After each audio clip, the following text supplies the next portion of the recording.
завершающий, самый важный сторис. Итог. Время 7 вечера. И мы почти все успели. Пойдемте я вам покажу. Вот так выглядит наша квартира. Это санузел.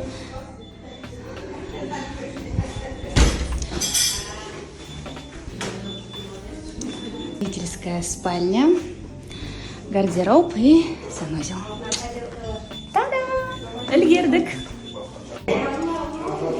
5 сентября на адамның туған күнеден 5 сағат қалды.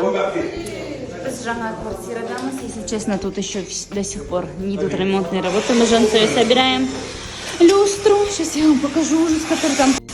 Время час дня. В 7 вечера у нас гости. И вот что происходит еще на квартире.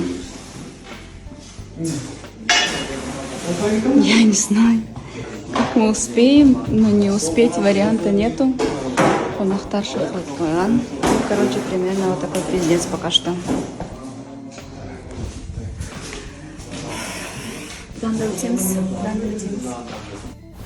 Баршаңызға қайырлы күн. Бүгін сол Қызылордаға келіп, үй ішімен көрісіп, күшті болып, кәдімгі инстаграмға қолым тимей жатқаны бар. Сонымен бағана баяғы өзім жұмыс орныма барып қайттым. Қазір олар мені бір жерге шақырған. Сол жаққа барамын, содан кейін тағы бір құрбыммен көрісуім керек. Жалпы бүгін көрісетін адамдарым көп, тек уақыттың жетпей жатқаны бар. Сол қазір бөлісе отырам. Стористі қарап отырыңыздар. Баршаларыңызға сәлем, қалайсыздар? Дала кәдімгідей суық екен ғой, күздің келгенін енді білініп жатыр бізге. Атар кәдімгідей салқын. Сол жүрміз прогулкада.